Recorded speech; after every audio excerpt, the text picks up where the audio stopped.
Okay, everybody, let's get started. Everybody, one, two, I'm just kidding. Anyway, let's see. What do I got going on today? Today's theme of today's view controller behaviors and view controller life cycles, view controller, different configurations. I think I do want to start with the other one, actually. This one here. And this one here. So really the view controller life cycle. I think I'm going to start with this one. It's kind of a lightweight lecture. I know it says 43 slides, but there's a lot of pictures and stuff in it. And these lectures, by the way, are coming from the bhacker.com website. No internet access. Oh, very good. Reminds me of the weekend. We did this all weekend. So it was basically no internet access. Oh, it's coming back. That's very good. All right, so let's see. And then when it does come back, it's very slow. There we go. So let's see. On the OO programming and Objective-C, this information we're going to find, actually the stuff for the remainder of this course, by the way, which we are kind of getting towards the end. I'm going to look at the calendar in a few minutes, but it's going to be under source code examples. I just uploaded them this afternoon to make sure that these were the ones I wanted to cover. And it's running from gestures, gesture solution, view lecture, view controller 1, view controller 2, view controller examples, and then some information on the foundation classes and things of that nature, which is kind of the recap. So if we look at my calendar real quick here, organize myself now. Next week on the 8th, I will be out of town. There won't be class on the 8th. However, we have class on the 15th. And that's, so what I don't cover today, I'll cover on the 15th. And then we come back on the 22nd, and for those ITU students and for anyone who wants to, we have a final exam. So there won't really be a lecture class on the 22nd. So we're looking at 2 class meetings left, today and the 15th. So don't have that much actually. I got plenty enough for two days. But I'll fly through it. I'll leave it out here as reference. This is sort of putting the pieces together in terms of the overall design of Objective-C programs and looking at the object life cycles of the view controllers and the views and some of the implementation details that I kind of skipped over earlier in the course. Looking at, and in the iOS class, the programming class on there, we're looking at storyboards, gestures, and more advanced kind of stuff. So that's going to be on the same schedule as this class. So we're looking at about two meetings left before we're done with this term. The term does end on the 22nd, by the way. So, so we have, and unfortunately I do have to miss next week, but I got plenty of time if I just start in and stop talking right now. So okay, so this is where we're going to get everything right here. Let's actually take a moment here. Maybe I'll do this one first, actually, because we're going to do gestures in the iOS class. So I'm going to do this one then. This is gestures, protocols, auto-rotation, miscellaneous Objective-C stuff. And these lectures are coming from the Stanford iOS course, the open source. They give it out free to instructors to look at, as well as a couple of really nice examples that we won't build. I have them uploaded as well, those solutions, so I'll show you that as well. So we'll look at the gesture one, because that one seems to be it's going to be more in line with what we're doing in the next class. So what goes on in your controller when the device is rotated? Not a gesture, but it's an auto rotation. So here's the thing, and I actually went over this with the Android stuff last weekend, which was kind of interesting, is that on the Android systems, if you're familiar with that, you set the view. So you set the layout to either be portrait or landscape in the manifest, actually, and your app runs in that mode, and then you can set within the layout portrait and landscape.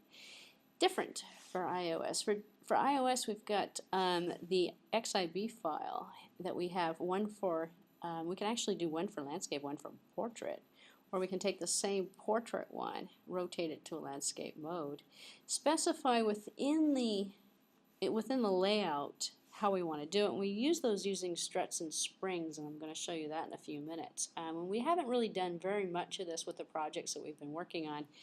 But it's not going to be until you're ready to deploy something and you're thinking about, what about my customer? You know, this is nice and fancy and everything, but what if they turn it on the side? It looks kind of funny that way. So we have to think about auto rotation and what happens. So you can control whether the user interface rotates along with it. So you can force a stop. Same thing you can do on the Android systems. You can not rotate it. So when it turns it on its side, I do have some apps that run that way, and I think it's kind of irritating actually, especially on the iPad mini.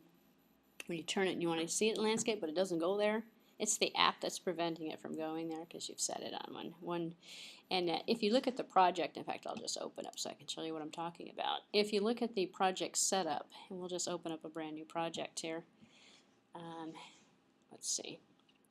Actually, I probably could have just opened up one that I had ready, but let me just create something I can play around with here. Test. So, and we'll do a universal here. There we go. And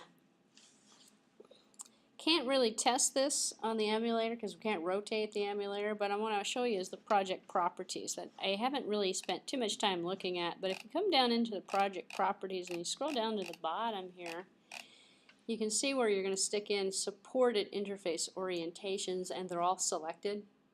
So all you have to do is unselect the ones you don't want the user to move that device into. So the supported interface orientation, now nothing is supported. If I want just to do portrait or landscape right, landscape left, upside down. So by default, you just saw a few minutes ago, it just they were all selected. But that's how people are stopping that app from moving into landscape. You're supposed to be able to lock it down with a portrait. The only problem is though is you've got both of the interfaces here, and they're supposed to work universally among the two of them. But there's ways of doing it programmatically that bypass that, depending upon what you're putting on the screen. So sometimes it works and sometimes it doesn't. For the most part, if you're putting it programmatically in the code, or if you're locking the screen orientation in one way and you're bypassing it with the project configuration, this is going to happen last. So if you don't do anything in the code, this will work for you just fine. So like right now, if I just support upside down as an example, and if I stick something on one of the screens, like just throw a label out here. Oops, hello. I should be looking at an iPhone piece.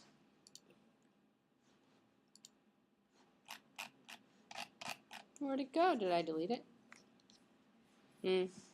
Let's do this. Drag a label out here. This text is right side up.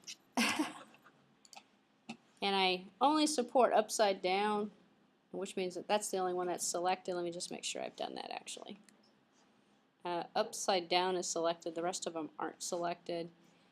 If I run it, I'm probably not going to see it running properly because the orientation is not going to change on the simulator. But I'm actually kind of curious at this point to see what's going to happen here.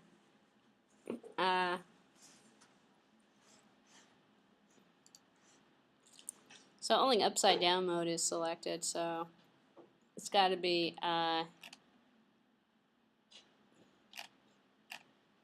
this text is right side up. So I'm going to see it in right side up mode. It might be interesting to test it on different devices and see what's going to happen with that, but you can see our test failed actually in what we intended to do. So we can implement the following method in the ViewController. Here's the ViewController method that says, because when we want to, okay, so we can set the properties in the project like I just showed you a few minutes ago. It works, it doesn't work, who knows. It depends on the emulator and how you're testing it.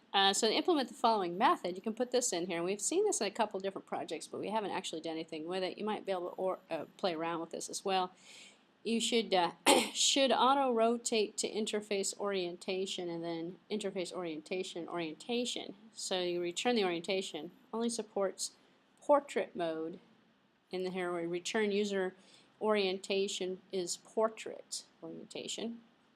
So when you auto-rotate it, it won't go into landscape. It will only support the orientation. This is how you, when I mentioned, when I first started talking about this, I said you can do this programmatically. This is how you do it programmatically. You have this automatic method, just like the gestures, which is why this is in here. We can't tell the ViewController that to do something. We have to wait for a gesture to come up. We have to wait for the phone to move, to rotate or something.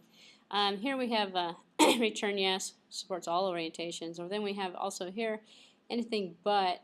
We can say if not, then portrait upside down.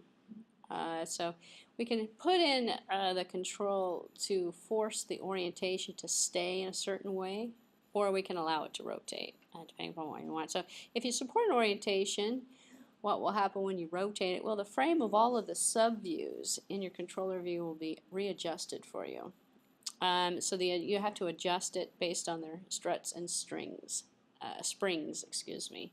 So this is the tricky part of it, and so we haven't really adjusted many of this. So a lot of people have written apps and you put it on its side and it looks like, it looks really bad, doesn't set up right. So you set struts and springs in Xcode, and then when a view's bounds changes because of its frame that's been altered, it does a draw rec in get called again. Well, it doesn't get called again. The draw rec will repaint on the orientation switch, which is kind of interesting. So here we have, and you probably have seen it actually out here. So if I've got a frame in my project over here, and I'm going to go over, oops, oh, I thought I had it open, not this one. I'm so stuck on Android from the last weekend. Like, I'm not on Android. Don't click the Android stuff. All right, so on my project properties on the frame, if I go and look at the view, where this is what we're looking at here. So we can set the origin to kind of, it can auto-rotate around, setting the width and the height of the view, and to have things oriented correctly. We can content hugging priority, we can set that, content compression relation. And so this takes a lot of experimentation with in order to kind of see it. You can see the preview on the window as you're doing. I don't have anything on that screen, but you can experiment around with it. Click and toggle things on and off on the auto-resizing. We had an auto-resizing, now it's a button. So in the old style, we had we had an actual piece that we could change on here. In the current version of it, we have, oops, let's go back here.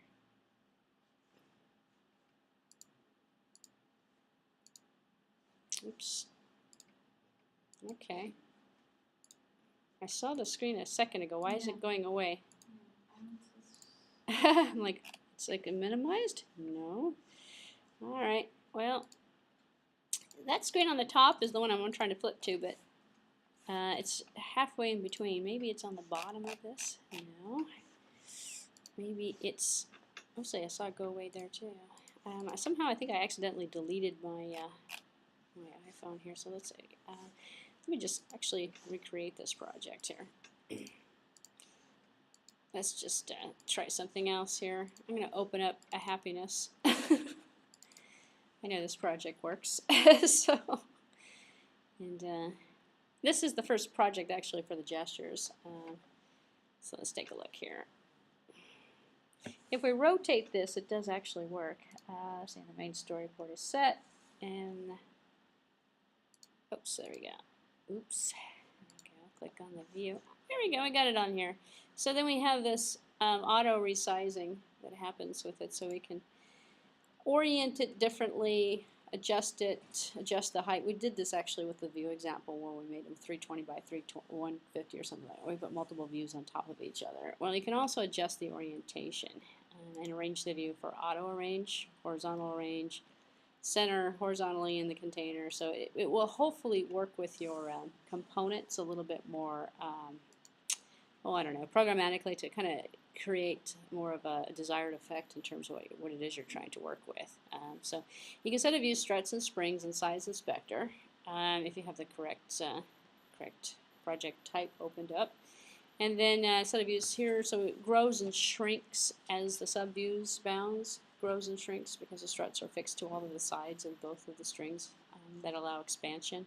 So what you got is like a little thing in here, and you're going to adjust how big you're going to make it, how small things are going to shrink, move. So as it grows and shrinks only horizontally, you could do as a supervisor's bounds grow and shrink and stick the top of the, put everything on the top of the sub view, grow it horizontally, grow it vertically, which is what you're able to set here. And then stick to the upper left-hand corner as a fixed size over here. So by moving this around, you're adjusting where, and this is your view inside of the window. So you're moving it to kind of, and this is supposed to be the view inside of the window here. But it's not very realistic because it doesn't look like, it looks like a desktop. It doesn't look like a iPhone screen or an iPad screen. So, but it works the same way, however, with iOS applications. So, which is why this is presented this way. It's for OS X applications. So now that the struts and the springs are going to be able to adjust your screen, basically what you're doing is you're setting the auto adjustment and auto resizing on the layout so that when the user does rotate, assuming that you're going to allow them to rotate, on the rotation, this is going to determine what's going to happen. So some apps look better than others. If you centered the information, then that's going to obviously look a little bit better, I think, in terms of when the height and the width changes. And then the redraw method. So redraw on bounds change. So we have a method that runs automatically, just like a gesture control method. It's very similar to an on-draw method that we get. That's called draw rectangle. And when the draw rectangle happens, we get a redraw. So by default, when the UI views bounds change, there is no redraw, but instead the bits of your view can be stretched and squeezed or moved, and that's what the sizer's doing. Struts and springs are adjusting and moving automatically for you. So it's supposed to be providing you with automated behavior that's going to occur. So often it's not what you want it to do.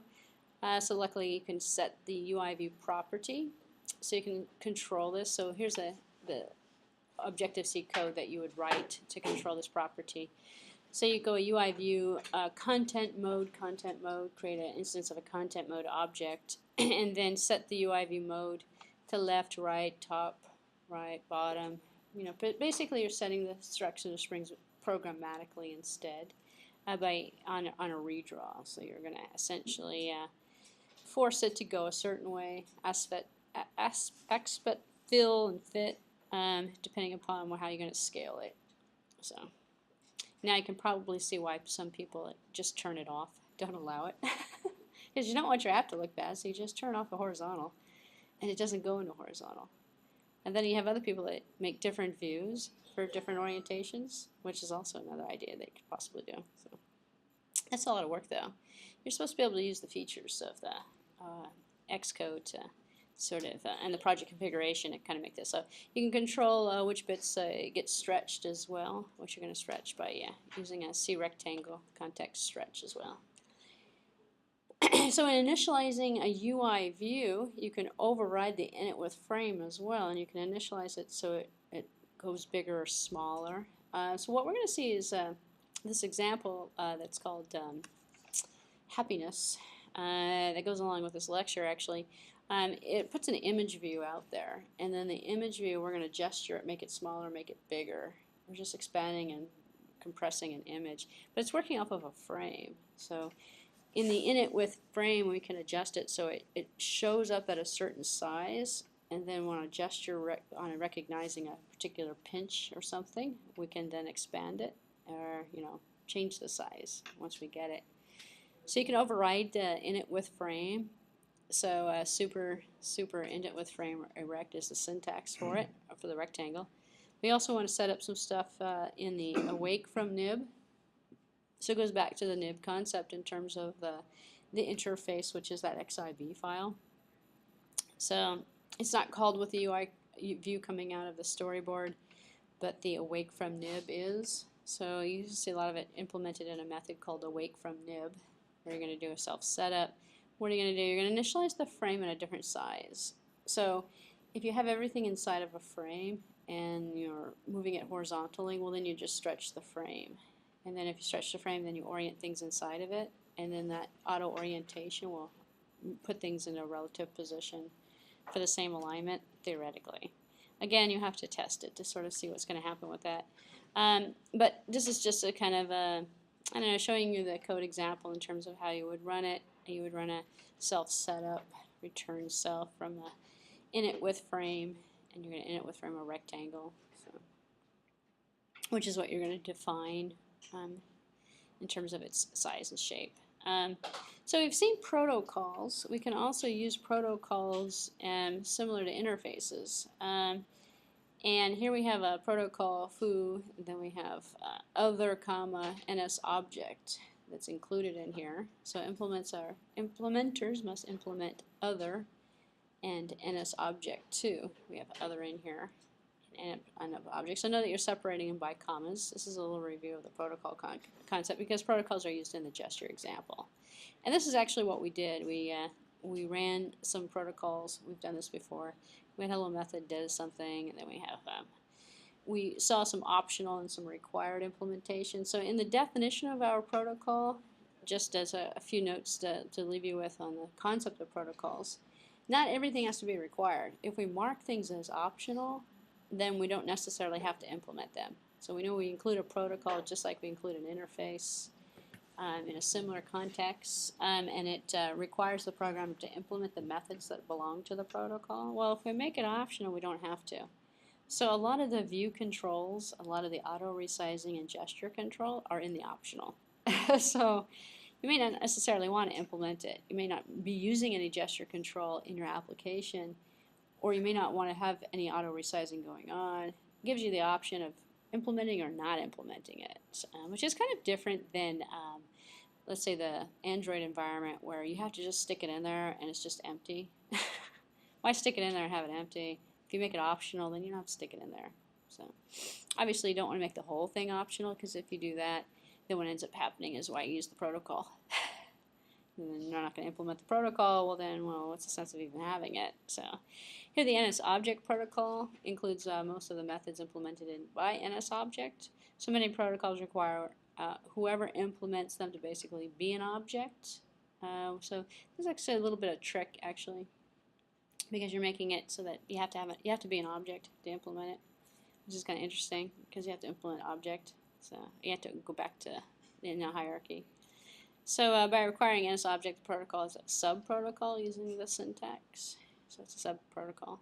So, and in our required one here, it's just a get many somethings. This is just nothing. It's all about nothing. It's just some sample methods showing you one thing to look at is the optional and required, the properties that are set for under required, and then also the NS object in terms of what it's doing. So what do we got here? Protocols are defined in a header file. We know that already as well. So we've actually kind of seen protocols already, so I'm going to kind of sort of skip through the protocols unless anyone wants any more information on protocols. If you don't, or you don't want to ask now, you can download this one. This one is the one that's called PROT Jest, Protocol/Gestures on the download site, but it's also, I believe I labeled it as gestures. So just in case you came in late and you're wondering what in the world is she going over, it's this, because I'm not going to cover the protocol stuff, so I'll point it out to those guys who just came in here actually. It is over here in the source code examples down here on the bottom. It's the one that's called gesture. This is the gesture lecture actually that we're going over, and then you're going to want to download this one because in a few minutes we're going to open it up. This is gesture solution. It's the happiness one. It's basically a view that opens up with a UI image view with a happy face in it, and we're going to use gestures to open up, make the view bigger, but it won't work on your emulator. You'll have to actually have a device in order to see it work. But going back and just concluding on some thoughts about the protocols, we've implemented these already. So we've looked at everything except for, actually, one of our examples actually did have optional and required in there as well. So classes that say that they are interfaced, they're implementing a protocol, makes them all of the same class level as well, and puts them all into kind of a horizontal hierarchy. So you can have 5 classes implementing a protocol, they're all the same. So they all have a relationship amongst themselves in terms of their ID, or their object type. So in the is our relationship. So this is the syntax for using it, which we've seen before. So you must implement all of the non-optional ones. So just like static typing, this is all just compiler helping you do stuff. So to make it makes no difference at runtime whether or not you're using a protocol or not. It's not going to add. In fact, it doesn't really matter at runtime if you're using inheritance either, because it's not going to add anything unless it's needed, because we have dynamic typing and dynamic allocation of everything. If it doesn't need the object that's way up in the hierarchy, it's not going to use it, so it's not going to allocate it. So let's see. The number one use of protocols in iOS is delegates and data sources. I haven't mentioned that yet, so take a look at that. Also haven't talked about weak and strong yet either, but we'll take a look at that as well. I believe that's probably in this lecture. So the delegate and the data source pretty much always defined as a weak property. By the way, property, this here, non-atomic weak ID something delegate is the way it's normally automatically initialized for us. This assumes the object that's serving as the delegate will outlive the object doing the delegating because the weak object is going to go away. So weak objects are garbage collected before strong objects are. So if we're using a delegate, most likely it doesn't need to stay around past its use. So it's normally going to be of a weak type, if we're going to define it this way, create a property. And its ID is a generic, is the ID pointer reference, which is common for delegates because we don't know what type it's going to be anyway. It's just going to be some delegate. And if it's using a protocol, and we've actually done this in a couple of source code examples where we have included it and we've made it of the same type, include the protocol across the board, and we're all compatible, we're all able to work with each other. So what do we have here? And the delegate is that of the view controller. And view controllers always create and clean up their own view objects, actually, because of their immunes. Well, I don't know how to say that, but controller will always outlive the view objects as well.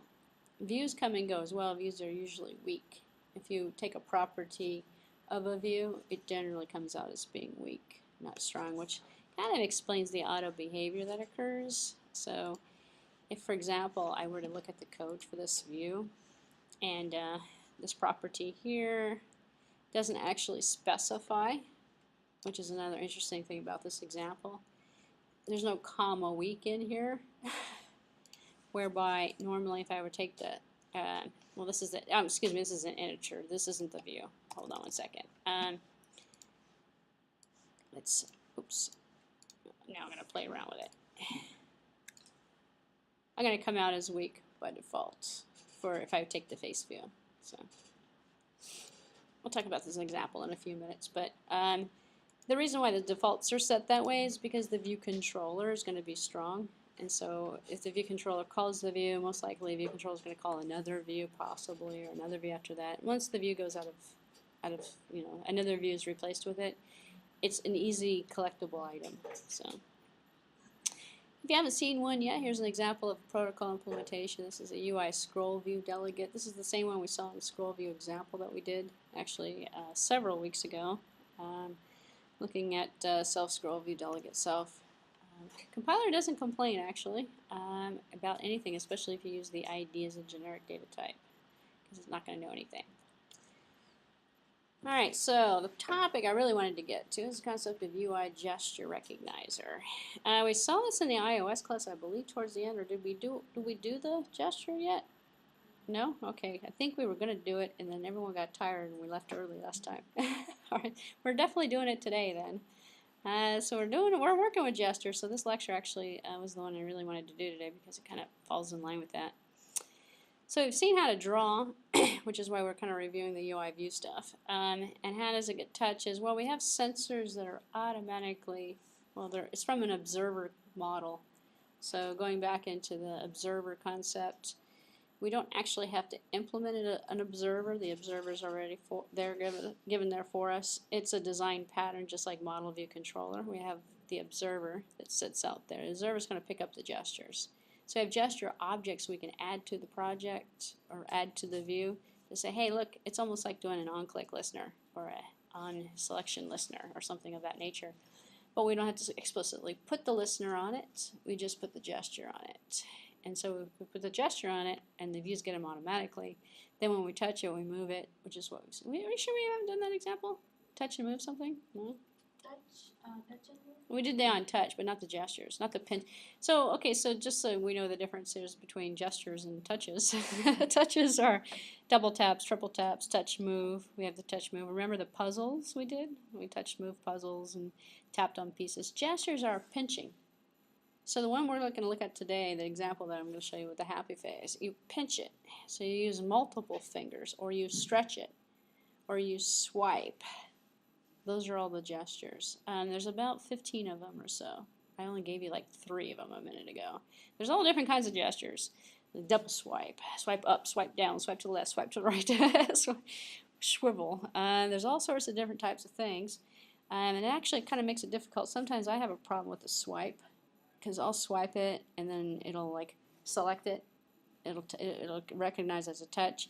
A lot of list items, you swipe it and you see delete. It comes up. You like when I delete an item from a list.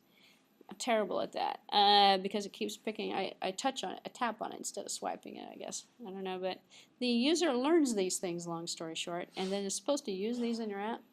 You're not going to pick up too many of them. You're not going to use them in too many combinations, because if your entire UI is gesture controlled, it's very hard to control this thing. Probably only going to use one once or twice here. So let's see. When it gets touches, the UI view automatically picks it up. So you can't modify a new raw touch event, touch down, move up. Those touch events are wired, as we've seen so far in the course. So you wire a touch. A touch event is wired. Touch down, touch up inside. All that stuff we've seen on the properties list that comes through. I call it wiring. Other people do too, so it's not that weird. But it's definitely a form of an event, but it's not a gesture. So we can react to certain predefined, they call them predefined gestures because it's touch up inside, touch outside, touch down, stuff like that. So gestures are recognized by the class UI gesture recognizer. So the class is abstract, and we're going to concentrate on the concrete subclasses of it because no one's going to really implement their own gestures. Because then how are you going to know? How's the user going to know what some weird thing is? So you could though implement your own gestures, or you can use the abstract class. So there's 2 sides to using the gesture recognizer. Adding the gesture recognizer to the UI view to ask it to recognize that gesture, and then provide the implementation of the method to handle it. So it's just like the wire, but instead of wiring it to the view controller, you're adding a gesture component to the controller, and then you're telling what to do. We're going to see this in an example in a few minutes. Usually number 1 is done by the controller. Number 1 is adding a gesture recognizer. You know what I'm talking about. Let's go back over to here. Come down here and talk about gesture. We see gestures. So we got all sorts of gestures. So we're adding the component, and then over here, if we take a look at the library, this is not using a gesture. This is actually programmatically doing it instead of doing it by dragging and dropping. But we could stick one of these suckers on the controller. If we do that, we've added it here, and I've just put a tap. And then down on the bottom, I can see I've got a tap recognizer down here. So I'm probably going to want to undo that because it's going to, well, it's probably not going to cause any problem. I'm just not going to wire any code for it. So we're going to do this programmatically so you can sort of see how the object is done, which was the old style way of doing it. The newer way has you, in fact, outside of the last 2 versions or so, from about 3 point something, we didn't have these in here. Now we have these in here. It's like for the longest time there wasn't a UI view and a UI image view in here, or scroll view. So there's tons of new stuff that got added to this actually throughout a couple revisions of the iOS platform and the tools APIs. Okay, so number 2 here is to provide it by the UI view itself. So we can do it by the controller, or we can do it by the view. So it's unreasonable to ask the controller to do it. Or if the controller is to decide if it wants to handle the gesture differently than other views do, you can add it to the controller, to the UI view. If you have more than one view that's being controlled by one controller, you're going to put the gestures on the views, because then it's going to be easier for you to control them. If you've got only one view and one controller, then put it on the controller, because then it's easier to manage. It's actually a lot simpler abstractly. So the UI gesture view here, adding a gesture recognizer to a UI view from a controller. This is the UI pan gesture recognizer. So we make a new instance of the object. This is in the controller. we've got a set panable view on our UI view, panable view. And then our panable view is going to be equal to panable view. UI panable view is going to be this one here, this UI pan gesture recognizer. We're just basically programmatically creating an instance of this one here, pan recognizer. And we're making a new instance of the. It's just the same way as we can come in here and make a new instance of the view if we wanted to. So in our controller up here, we're setting a number. So let me talk about the way that this kind of thing is working. Actually, here, let me run this actually so you can see what's going on. It's not going to run on my iOS device, so let's run it on my iPhone simulator. It's not going to happen because I can't simulate gestures, but we're going to see what happens though with this view. This view's got a UI image view on it, and the UI image view is a little happy face, and it's being supported by a face view. So we're loading up a new face view that, let's take a look here. The face view is a UI view, and the face view, UI view's got to have an image inside of it. Here's the image. So if this is on the real device, I can't simulate it with my mouse because these are touches. If I put it in, I actually have my iPad with me, but you can test it on your own. If you put it on the, actually here, I'll just plug it in. If I put it on the iPad itself, then I can see what happens with it. So sometimes it's important to kind of see what's going to go on with this. This is a pinch gesture that we have in this example. So if I run it on here, and you can probably see it from a distance, which is probably going to be just enough to get a feel for what it's doing. This is why you want a device to test on, by the way. Let's see if you guys can see it from a distance. Here is the guy right here, right? So I'm going to pinch it. And I just made him smaller. So you can kind of see that from a distance. This is a gesture. This doesn't do anything. I have to actually, and then that's the pinch. So we have a pan. We have touch up, touch down, do this. There's all sorts of different, and it's usually the gesture here generally involves more than one finger. So we have two simultaneous touches going on. Okay, so that's what we're talking about. Just put that in perspective, because I don't know if you don't know what I'm talking about. It's like, what in the world are you talking about? It's going to be hard to kind of put this into perspective. So the view here that we're looking at is a custom view that we created. And let's just talk about the view for a second, because this is more interesting than looking at the PowerPoint stuff. But so there's a view class in here, and this is a Stanford example, by the way. It comes out of one of their free iOS courses, so give credit where credit's due. So let's see, the interface is a face view, because we have a cloud. We know how to do this. All right, so we're going to inherit a UI view instead of an NS object or instead of a view controller. We're creating our own view. Our view's got a property that probably is going to be scale. So because we're going to change the scale. Which scale is going to give us our height and width of this view. And then we have this here. It's called a pinch method. Pinch method is a UI pinch gesture recognizer. This is the type, data type that we're looking at. This is the object type. So and then we're going to call it gesture. So this is a method that's going to be on a pinch. So when my pinch happens, this is what's going to happen. So up here in the implementation file, I'm looking at synthesizing the scale. We've done that before. This is a C. This is a C hack, actually. I'm not going to say C hack. It's a define. It's like setting a global variable. You can still write C code in Objective-C.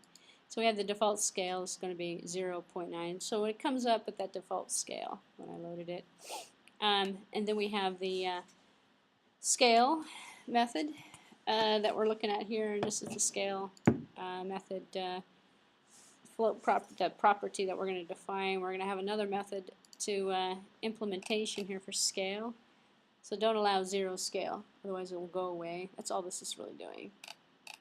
And it's a CG float, computer graphics floats, which is the data type. We saw this actually in one of the other draw examples we did. So if the scale is not to scale, if it's 0, then we have a problem. Set it to the default scale. So I can only go so small on it. And then we have a set scale. And this is all going to be used by the gesture. So in terms of setting the scale, if the scale is if it doesn't equal to scale, it needs to change, and then change it, and then set needs display. So self needs display, set needs display. So it's going to essentially run a method to redisplay itself. And then here's our pinch implementation, and this an instance of this face view is going to be created inside the view controller. So it's just the same thing we did actually with another project recently. Created an instance of this scroll view or something and stuck in it. Actually, it was the friends. The friends had a friends class that had a friends object that was associated with it, which was a table view. And then in their main view controller, we made an instance of it. So this one here is kind of the same concept as the friends. Setup, awake from nib. So this is what we're talking, this is the reason why that lecture actually was, this example goes along with that lecture. So the lecture is basically talking about, well, what if I move it around? If I move this on its side, it's still loaded here. If I got it in vertical mode, is it going to go horizontal? It does, but it doesn't get scaled right actually. So if I go like this and make it smaller, it's on the bottom. So now it's in the middle. So now the center point's on the bottom. So it automatically rotates for me, and because of the awake from nib, which is going to be a self setup. Well, here's the setup. Here says self context mode. Is it going to be equal to UI view content mode redraw? Let's redraw it, which basically just says reset yourself. So redraw ourselves, which doesn't kill the app actually. It kills the app in an Android system, but does not kill the app. If you were here this weekend, I talked about killing apps. Doesn't do it in iOS, which is actually kind of interesting. It stays in memory, it just redraws it. And then we're also overriding the init with frame.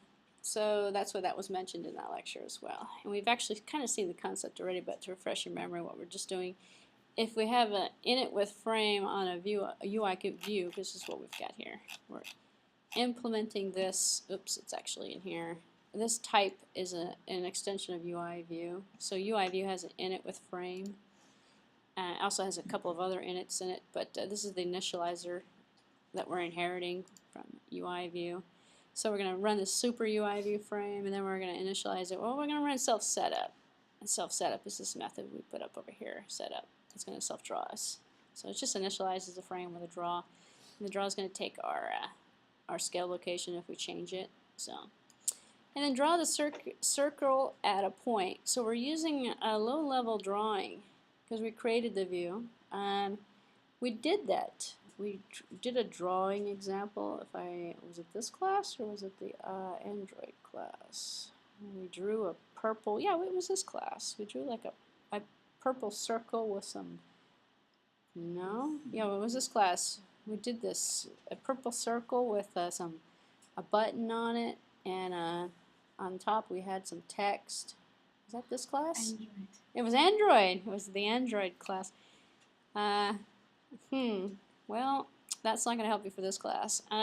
It's more interesting in Android, actually, but all right, well then we didn't do that in this class. So what this is doing is using a low-level draw so to create our custom view, which is what we did in the Android class, actually, because you can do the same things in both platforms, and this is kind of an example of it.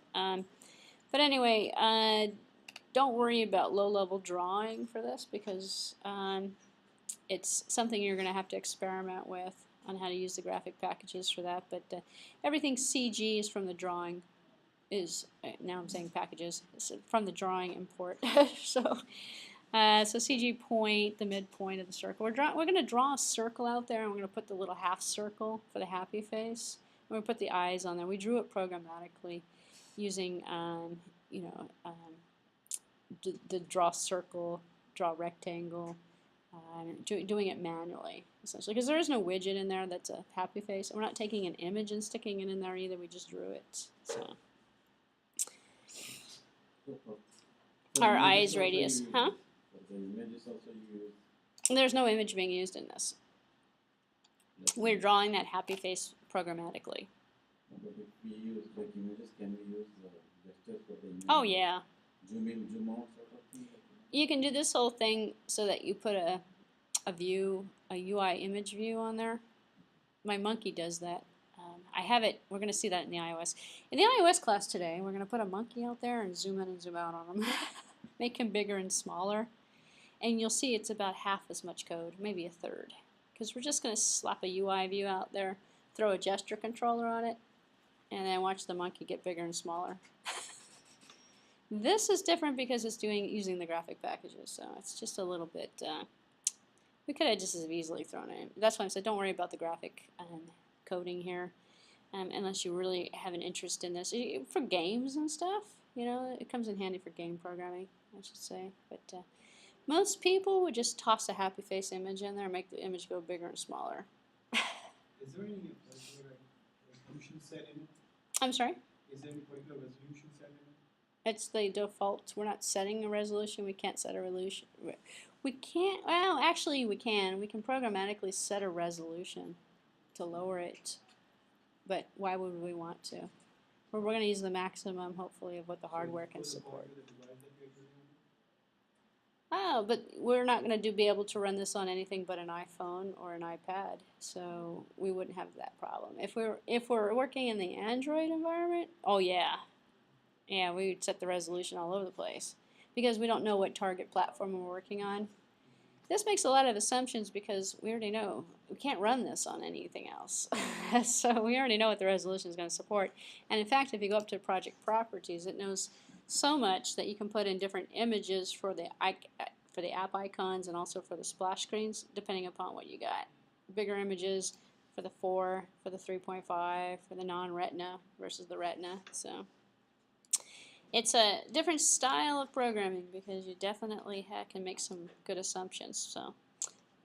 So without going through all the details, because this would take an hour in itself, of how we're drawing the rectangle, drawing the circle, but just notice we're drawing some eyes, we're drawing a big old circle. It's all circles and squares. We're doing, so we're going to put this thing out here in relationship with the two eyes and the 2 eyes and the nose. I don't think it has a nose on it actually, but it's okay. So then on the storyboard, if we look at the storyboard, it's just a, well, it's just a view here. Oh, I thought I heard something. So we have a face view that's being loaded out here. So if we go to the view controller, we say, well, how do we get the face view out here? So here's our integer happy, and then here's our happy view controller that's going to be on view controller, extending view controller. So it's nothing more than this could have just been view controller actually, if we made a default project on it. And then we have just an integer happiness that we're going to measure. And then here's our big thing here. So you might wonder, well, what happened here? It's in the interface, but it's in the M file and it's not in the H file. It's hidden, which means the user can't touch it outside. It's not going to be public. So if I wrote another class, it's protected. This is a private, the face view is a private image view that's going to show up over there, or UI view extension. So it's weak, so it can go away. So going through that weak concept again. Face view, and this was, you put this in programmatically, and then you tie it to the view. And if you tie it to the view, and if I come over here and click over here to the .m file, I can see that it's going to be here. So I can connect it programmatically by just dragging it to the view, and all of a sudden I've turned it into a view. It is a view, but now it's a face view, so it's compatible. And then now down here on my implementation, it's just pretty straightforward actually. We're going to synthesize, and this is using an older technique actually of the underscore. Now if you just left this out, you'd have it anyway automatically for you. Set happiness, well happiness I believe was set at something like 0 or something. We initialized set happiness. 0 is going to be sad, 100 is going to be happy in terms of happiness. So we can change the gesture. Let's take a look here. We probably have another gesture in here because the face wasn't going the opposite direction. We can set the orientation. Is the orientation going to set the circle? Set face. The face is going to be enabled with a pinch. Okay. So the pinch selector.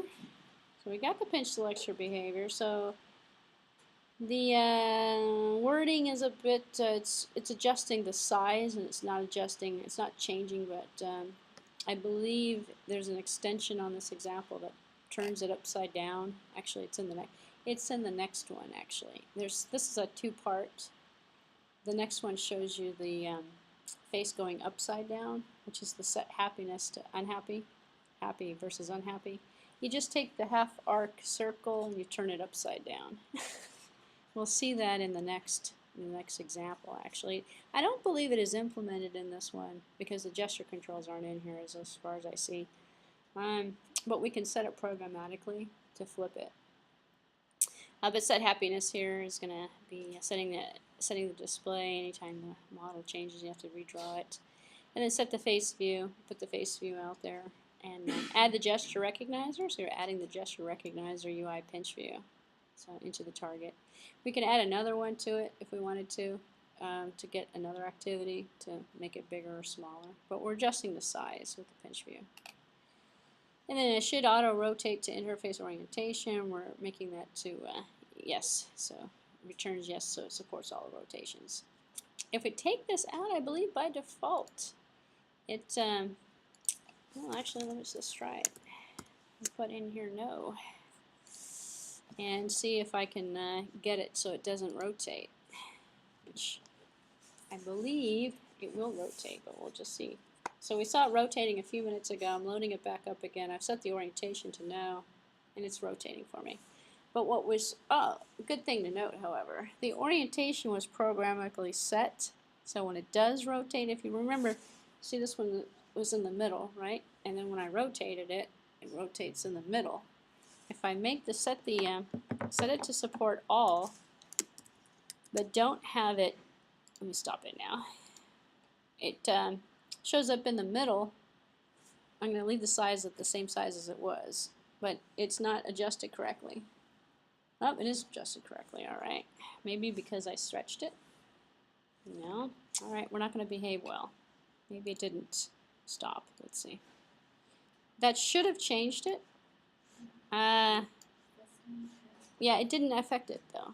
So it should have turned it off. When I put it to no, it shouldn't have gone into horizontal. So I have somewhere else I have a program to readjust on the horizontal, which took over and resized it for the horizontal. The first time I ran this with the yes, which is supporting all, for some strange reason, remember it didn't adjust correctly? I call that buggy. Because it should have adjusted. It actually bugged it. It actually failed on us the last time. Because remember it was in the center, but it was like on the wrong side. So that it's probably getting overridden or not being, it probably wasn't affected by something. But just to be on the safe side here, let me save this change. Just run it again. Maybe it didn't notice. I could clean the project and reload it. I want to get that original behavior to come back. So I changed it. No. I'm not going to get that original behavior to come back, so alright. We'll just leave it alone. That's a bug. So it should have auto-resized to center itself. So that's actually all there is to this particular example. There's not very much to it. So we're gonna see a lot more of that if you stick around for the gesture class, for the iOS class next. But let me see what I missed here. So we're adding. We saw this UI. Well, this is a different one. This is UI pan gesture. We can change it to a pan gesture if we wanted to experiment with the different gestures.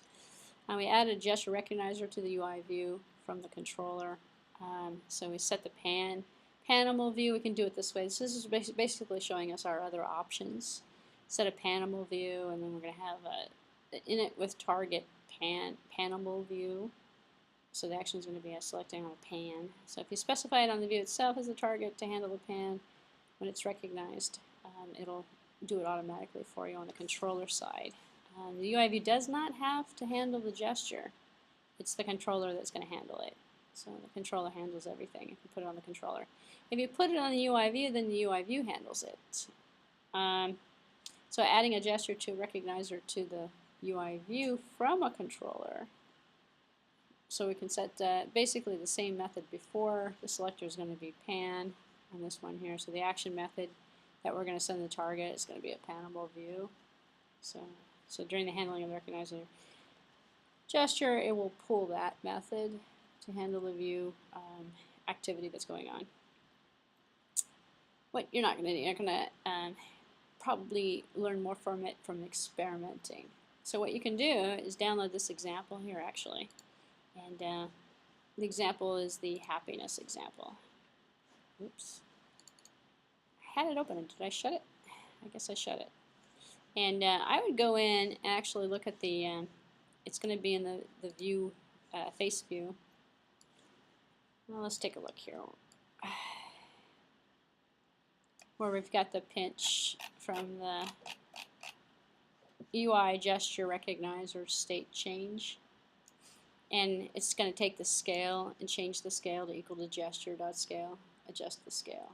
So this one's not recognizing the up and down. It's not changing the happiness versus the unhappiness. It's just changing the scale of the height and the width of the UI view. So, but you can mess around with this guy here, put another one in there, see what would happen. So how are you going to know all the switches? Well, you're probably going to go online and look it up and see, well, what other gestures are there and what do they do? And then you find some sample code, stick it in there. At least you have a workable project, a workable view that you can play with, which is the purpose of this. So it's not really going to do very much. So add gesture recognizer panel. This is a slightly, well, this is the same thing we did. So if you don't do this, then the panel isn't going to, the panable view isn't going to work. It's not going to implement pan. So you have to actually add it. So add gesture recognizer to the UI panel recognizer. So turning their handle on the gesture. So adding a gesture recognizer to the view again, looking at only the UI view instance can recognize. If you put it on the view, only the UI view instance is going to recognize. If you put it on the controller, everything from the controller perspective that's known to the controller will recognize it. So UI views are handled, handle all of the touch input. So any object that you can tell UI view to recognize a gesture on will essentially be available for that UI view. So you don't have to tell the objects, so you just put the gesture recognizer onto the UI view and it controls all objects. You don't have to tell it, just this picture. You know, so I put a button on there or something, it should definitely, or a label or something, it should adjust the size of the label too, along with the rest of the gesture. So let's see what we've got here in a kind of a summary here. How do we implement the target of a gesture recognizer? Each concrete class has its own methods. So you're implementing the UI gesture recognizer methods that go along with it. So override the behavior so that something like a size or a variable changes. Here's a couple of examples of how to do it. There's 3 different ways. A CG point, translate in a view, velocity in a view, set translation from a view perspective if you want. You can also use built-in properties, which is probably going to be the easiest to work with. So also we have provided an at property for it. So the UI gesture, if we're going to do it this way, we can add a property to it. UI gesture recognizer state. And it's going to be a state. We didn't use a property. We used a different technique in here, I believe. Let's just take a look. I do not have a gesture property in here. So it's added directly to the view, and the view is this face view. So we made a custom view, put it on the custom view, and then added the custom view to the view. So this is on the view directly. So there's examples all over the place with it on. In fact, the one we're going to look at, we should just do that one in this class, I think. We should just do that one, yeah. Because that one falls in really nicely next. That one actually works with it on the controller. So on that note, I'm actually going to find that one real quick, because the Monday people don't need to do it. Gestures. So let's build one that's going to do it. Pinch detected. I think this one's going to be. This is such a small one. I think let's just do it in this class. I was going to do it in the iOS class, but it's more interesting to see it now, I think, actually, than to wait with it. So we're going to create a class we're going to call it Recognizer. Excuse me, a project we're going to call it Recognizer. So this one here, to show you what the final product looks like. And then those people from the iOS class can watch this video if they want to see this, or do it on their own, actually. I'll point it out to them. So this is what the final product looks like. Let me run it here. I'll put it on the iOS simulator so you can see what we're building. It's gotta load itself here. This one here is not got an extra view class, so it's not working with a UI view. In fact, it's working with the controller. And let's take a look here, see what we got running. There's nothing going to happen because there's no label. No gestures occurring. So if I were to run this guy, you're not going to be able to do it on a simulator. However, if I were to run this on a device, what we're going to do is pick up all the different gestures. So if I run it on the device, I'm going to have a little label that comes up. And the label is going to change depending upon what I do. So if I make this a little bit bigger, I can go, this is a pinch. Oh, it's just doing my pinch, and it's doing how fast I'm pinching it. So depending upon how fast I pinch it, I can have something else happen. So it's looking at the same thing we just looked at a few minutes ago on the UI view, but it's just a label. Does it work this way? Oops, made it smaller. So the label changes with the pinch event, and it tells me what I'm pinching. So, and it's on the controller. It's not on a separate view. We just put a label out here that's going to write the information to it. So it's very trivial, actually. I have another one. Actually, that's good because this one here is simpler. And then we'll do the monkey. I have a monkey that moves with gesture control. And for the next class, we'll do that one and that one. So if I take a look at the XIB file, it's just a label that's put on here. So let's build it so we can kind of sort of see how it comes together. It's more educational when you actually build it, I think. So let's go ahead and build it. So I have a PDF file with some instructions in it. And the instructions are kind of lightweight. So we're going to create a new single view application and name it Recognizer. So I'm going to call this one Gesture Controller or something. So create a new XIB project, single view. I'm going to call this one Gestures 1 or something. Oops, I want to go back. I'm going to do iPhone. You know what, I'm going to do iPad on this one. No, I'll do iPhone. It's better for testing for me. I'm not going to use the storyboard, don't need to use the storyboard. We are going to use the storyboard in the iOS class today, actually. We hit the storyboard last time, didn't we? Okay, good. We hit the modal or push. We have a modal controller. We did that? Okay, good. It was like over the weekend, I have no idea what happened. All right, let's see.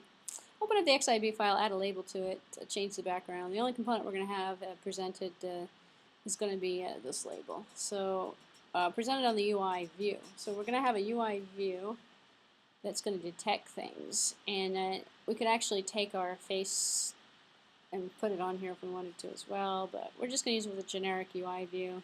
UI view holds component, so go ahead and wire a label and wire it to the view controller as status. So we'll see how that comes together here. And then theoretically we could resize something or do something more adventurous with it if we wanted to. So here's my screen. I'm going to go back to my attribute inspector. I'm going to change my size to 3.5 because I like the smaller one. Grab a label, stick it on here. I'll make the label big so I can see the text. Center it. There we go. Actually, I should make this horizontal. Yeah, it's okay. I'll leave it alone. And you know what? If I make it too big, the text isn't going to show. There's a lot of text on there. Okay. There we go. It's probably big enough. All right. So, but I can't test it on here anyway. So, let's see. So now what we're going to do here is we're going to wire the label, give it status. So let me wire that label. So really all we're doing is putting on the gesture on the view controller. We're going to add the gesture recognizer, and then we're going to put the status on this label. So I'm going to wire the label. I'm going to call it status. So then I'm going to press connect here. So I got that's pretty much my entire UI view. Synthesize the status, and then configure the gesture recognizer. So in the view did load, there's a tap on there. I wonder if it'll pick up the tap. I know it did the pinch. We're going to do a pinch, a tap, a rotation, a swipe. Actually, I believe there's about swipe gesture. You know what? Let me test that other one real quick. Was it on there? Yeah, double tap. So, double tap. Let's see. Oh, pinch. There's a swipe. Can't do a swipe. How do you do a swipe? I don't know. What are the other ones that are supposed to be on here? Long press gesture. Velocity. Long press gesture. Yeah. Like I mentioned before, simulating the gestures or trying to do the gestures more challenging than writing the code. Okay, so we'll put this back. I'm like, I didn't know I had all these in here. Because they aren't doing very much. Maybe I'll change the label so it says something a little bit more descriptive. All right, instead of just the speed. Alright, so what are we doing in here? This is how we're going to do it. In the ViewDidLoad method of the ViewController, we're going to put this stuff in here. So we're just going to open up and hard set the ViewController to recognize all the gestures possible. So this is a great example that you can use in the future when you want to add gesture control. And you just want to put it in the ViewController and you don't want to put it on the view. The other one's good if you just want to add it to that view, but not to the controller. So here we have, load this super. So UI tap gesture is the double tap, and in it with target self action selector tap detected, and then we have a double tap. So it should pick up a tap. It should pick up a single tap, but I bet I don't have the label updating on it. That's what the problem might be. So here we have the double tap. Number of taps required 2 for a double tap. So we can make a triple tap. Put 3 on there. Actually, we'll change it when I cut and paste it. The UI pinch gesture, put a little pinch on there. It is going to pick up the selector of a pinch detected, which is going to come through automatic. This is the event. It's like the touch up inside, touch it down. It's the pinch detected, the rotation detected. Wait a minute then. Is there rotation on here too? Let's just take a look here. Yeah, but it's just not, it's not picking it up. It's only picking up, oh, that's a double tap. It is picking up my tap though. Alright, enough playing around with that. Okay, so the UI gesture for the rotation's on here. The swipe, UI swipe. The long press is on here. So it is supposed to be updating that label. It's not updating the label. The right swipe. Ah, I got the right swipe. You have to put it on the right hand side. Yes. Do I have a left swipe? No. It's not doing my tap. It's doing my double tap. There we go. Right swipe. It is doing. Now it's doing the right swipe. I think it's because I had my finger on here. There we go. It is doing the right swipe. All right. I'm like, it should be doing all this stuff. Double patch, the pinch. That is actually being picked up. So the pinch is actually the one that's giving us all of the status information on here. So you can cut and paste this and put it in your ViewController. I don't necessarily have to do this actually because I just showed it to you a few minutes ago. But you can do that. Cut and paste it, put it into your ViewController and your ViewDidLoad, your ViewController.m file. And then on the particular events, you can change the behavior if you want to actually put in maybe put multiple labels out there perhaps. What we're doing is just taking status.text. We're not even using a set text. We're just using the property of the label to say long press. It's picking up a long press. Let's see. Long press. Look at that, I got it. Wow, see, I'm a terrible UI tester. Alright, so swipe, I got the right swipe. Tap. It just does a double tap. So here we'll change the code to triple tap. So I have the pinch, actually I didn't do the pinch here. Rotation detected. Should be changing it. It's because my status should be rotation.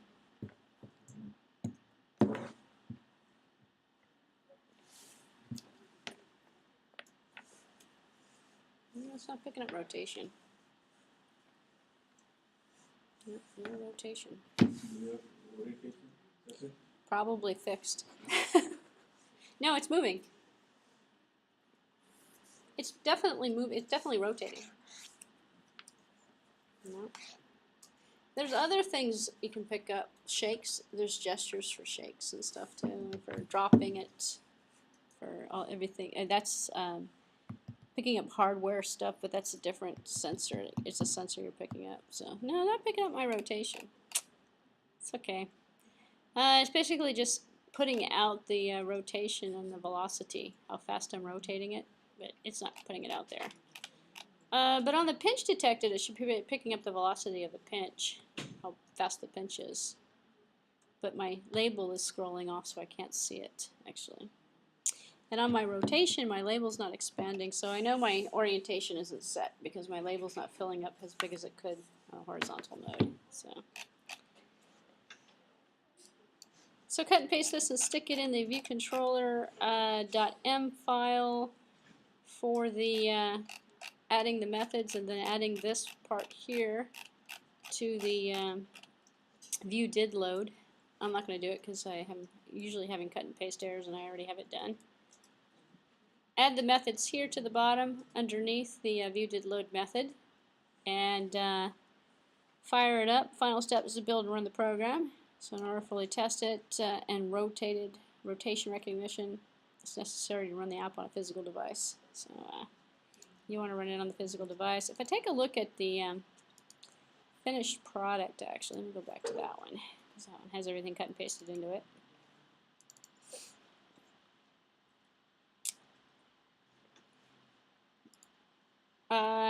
Let's see. Here's my pinch. Rotation. Why is it not picking up my rotation? Let's see. No, it should start. Long press recognizer. See, minimum press duration 3. Number of touches required 1. That's why it's taking so long for that one. So I'm going to put this on a single. I'm going to put this on a triple tap. Actually, just want to build it fresh just to make sure my orientation. Just see if my orientation is going to refresh. So I got my label. 1, 2, 3. Oops, that's not what I did. That's not what I wanted to do. I pressed it. Unfortunately, I closed it.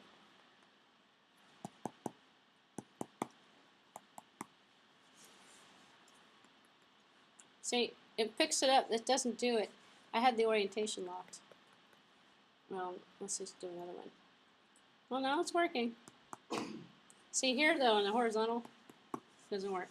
Vertical works. A little buggy. Right. Or maybe it's the user. I don't know. Long story short, that's how you're going to do gestures. There's a bunch of gestures on here. Getting the gestures that actually work. It's a more interesting challenge, I would say. So, questions on gestures? Oops, there we go, I stopped it. So that was kind of a straightforward, easy one. Let's see what else we have in here. So that's the gestures on the view controllers. And we have that on the view, so we've seen both methods. And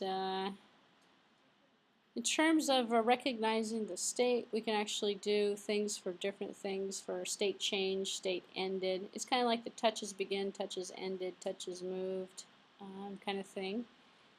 We can look for, on the controller, we can recognize to see if we've got different changes in state. And then put a method in for that. Here's one for the recognizer for a translation, to do a distance between the gesture that has been moved. So to press something down and move it, you can use a gesture actually to relocate something. It's the same thing we did with the pinch, the puzzle that we did with pieces. You can actually do with gestures instead of touches. A little bit harder though. The gestures by far are a little bit harder to implement, and they don't work as reliably as the touches. So touch events are definitely easier for some user interfaces. So you can, so given the methods, for example, you can set the state here, recognizer state. It's going to be equal to this new UI gesture recognizer state change, states changed ended, translations from the recognizer, translate in view from self. So these examples are a bit dry, so I kind of guess switch through most of them here. Okay. All right, so if you read through that at a little bit slower pace, we'll get a little bit more information on that, but in an effort to move forward, I'm going to press forward. So let's see. We looked at the happiness, and we looked at the gesture recognizer. The other one we could look at is, let's see, what this one here, view controllers, is the view itself. I have some view controller lifecycle information for you. We looked at the view did load. We've been looking at all that, and we also have a couple of other ones if I had kept that project open. Well, it's going to come up in the lecture, but the lifecycle of the view. So it's kind of interesting to note the view controller lifecycle, only because then we can have certain things happen, not necessarily gesture control, but certain events happen throughout the lifecycle. So we can program that, make that a little bit more interesting. So the view controllers have a lifecycle to them, sequence of messages sent to them throughout their processing. Why does this matter? Commonly override these methods to do certain work, actually. I talked about the first part. So the lifecycle, the creation. View did load is the creation.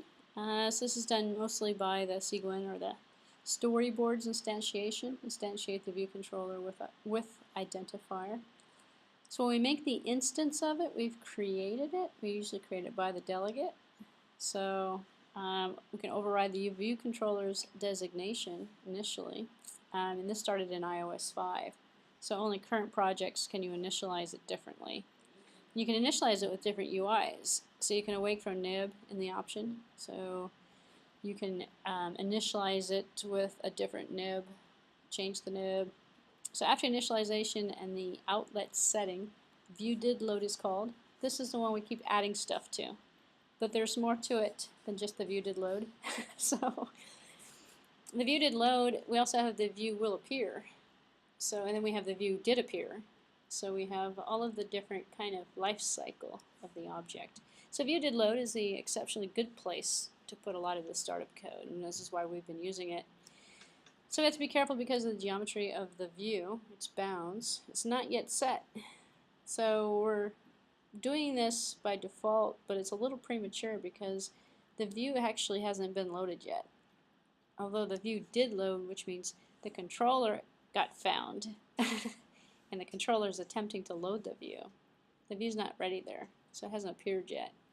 Which is different in terms of if you're trying to make the bounds of the screen a certain size. You want to change it for a different size iPhone or something, or a different device. So if you need to initialize something based on the geometry of the view, you're going to use the next method. Based on the geometry of the view, we can initialize it with, and I think that's probably, I think we used the view did load with that happy face, which I believe is why it wasn't initialized for landscape. But then it was actually it's probably suspended. It's probably, I don't know, I ran it fresh, so I guess it was a matter of timing when that got messed up. So to solve some of those problems, we can look at the view will appear. So this is called when the bounds have been set via the frame of your subview of your UI controller. So your view will probably only get loaded once. So this might be your appear or disappear. So you don't necessarily need to put anything in this method. You can leave it alone. In fact, you don't even need the method. Otherwise, you might want to do something to over and over unnecessarily if you put it in here as well as put it in the view did load. So optimize performance by waiting until the method, this method actually gets here, which is just going to be right before it appears to the user. You can kick off expensive operations. So what you're doing is you're delaying. So when you click on the app to run it, view did load runs first, view will appear runs second. So if you want the GUI to actually load before a time-consuming event occurs, then you delay it. It's kind of like what Windows does with delayed start. Some of the things in the registry will start up a little bit later after the operating system's already started. So the view will appear, assuming that it loaded and everything finished with that method. you got a second chance with the view will appear, because right before it appears, you can put some, heavy duty energy consumption in there. Or so if you want to change the geometry of the view, let it construct the view. Change the geometry of the view once you've detected what kind of orientation you're working with. And then you can essentially customize the code. So you'll get notified when the view disappears. So we have the generic view did load, which is kind of an easy way of working with it. The view will appear right before it appears, and then right before it goes away. When does it go away? You're going to switch to another view. So the view controller knows you're going away. So before the view disappears, you can unload something, or you can save something, or you can do something with it. So this is where you put the remember what's going on in the screen, or the cleanup. This is the cleanup code that's going to be in here. So the method is called view will disappear. And in this particular case, all the super stuff will happen when you call it super. And then self remember scroll position, self save data to permanent storage. These are just some sample methods that you can run on self. Create the methods, and the methods will trigger when the view goes out of focus. So view will disappear. How does it know when the view disappears? Probably because you're going to load something else. So your view controller is loading another, or you clicked on something, it's loading up on yet another view. This view is going to go away, but the controller's still around. So the controller is actually the one that's keeping track of the information. It's not necessarily, some of it actually does get saved by default in the view, but sometimes you're at a particular spot and you want to make sure that you return to that particular spot. So there are did versions of both of these two methods as well. So we have the will appear, which means it's going to appear soon, will disappear, and then we have the did appear and the did disappear, which means the same thing. So the dids come first, so the view did load, and then we have the view will appear, which means it's going to appear, which is kind of interesting. Then the view did appear, and the view did disappear. It will disappear. It disappeared. So the sequence of events going on. So on frame changes, here's a good place to put in the layout subviews that you want to manually do if the struts and the springs are not enough, which sometimes they aren't enough. Actually, we've seen them. So if we put some code in there on the view, on the will or did layouts for the subviews, it's called each time the view's frame changes. So, and if the subviews were relayed out, it'll change the orientation. So for example, the auto orientation. In fact, some people, I've seen this in apps before where you've got it in landscape, it starts loading and it's loading, the screen actually looks like it's going to load in portrait and then it switches to landscape. It's because one of the did appears, view did appear or view did load on the subview is setting the orientation for you, because otherwise as soon as you loaded up the new view you have to go turn it again to auto rotate it. So if you don't want the user to have to keep moving and rotating the device every time it loads up a new view or uses a new controller, you put it in the view. So you set the, in the view did load or the view did unload or the view will load. We also have the will rotate to interface orientation method that we can stick in there. So a call of that particular method. And then the will animate rotation to the interface orientation. So rotate or animate the view orientation change. What does it mean by that? We get a little flipping, a little rotation. So animation kind of is not really that fancy, but it does kind of have a visual effect to it. And then we can create a property for the user interface orientation. So this is the specific notation that will or did happen. This will happen, the event will be triggered, and we can catch it in the loading and the unloading of the view. So the property will have a current orientation, and then it will be set when something happens, something changes. Then in low memory situations, we have the view did unload. So all that stuff about garbage collection and automatic garbage, you can still do this. If you set something to nil, it gets garbage collected. So in the old days on the view did unload, you released everything. You went, allocate, retained, and then you released. or you release the pool, or you release something and the view did unload. Now we don't have to do that. Now you don't see anything in there, but people will still put, and we did this in one of the examples. Actually, the face view should have a view did unload that sets the object to nil, which means it's if it's set to nil, it's not pointing to anything, it's going to be weak. It sets it from strong to weak. So if your outlet pointers are weak, you'll probably get to set to nil automatically. If you're not, if they're strong, then you have to set them manually. Because weak sets it automatically, the view did unload will set it manually, which is kind of the way that most people do it. You don't set it at all, don't worry about it. As long as if it's just hello world and the view's going to end and your app's going to end and you're just going to load it up again later, no problem. If you have multiple views and you're constantly unloading views and you've got objects that are associated with each one of the views, eventually you're going to run out of memory, or your app's going to run slow because you've got a lot of memory allocated. So when the view did unload and you're going to load up a new view, what do you need that face? This is that face view that we looked at. What do we need that for? We don't. So we get rid of it. Set to nil. We don't actually release it though. We set it to nil. So you can set it to nil anywhere you want actually. So if you're using something and you call another, press a button and it's going to do something else, you can set previous objects to nil if you want. You can set it to nil anywhere you want in the code. It doesn't have to. It's not like a destructor. It doesn't have to happen when the object gets unloaded. So it's good practice to set things to nil if you want. Practically nil, then unloaded them. So here's the example for the happiness view controller. It should probably look like this. If the view controller goes back on screen, the view controller, etc., will be called again. So it will load it up again. So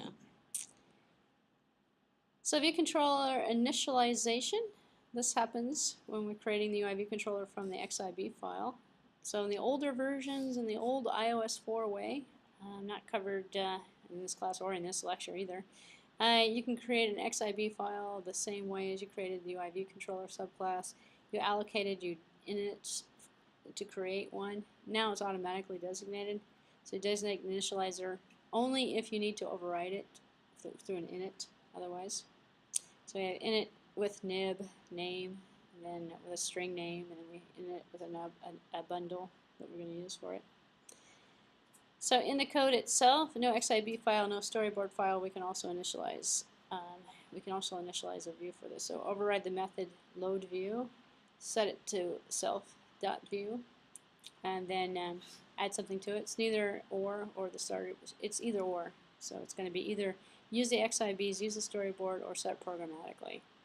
Why do you want to set programmatically? Well, maybe you have a view that is really hard to display in both formats, and you want to set it so that if the user has it in horizontal, the device is in a landscape mode, that the view gets created differently and it's a different view than what you see in the portrait mode or something. So you can create the XIB on the fly.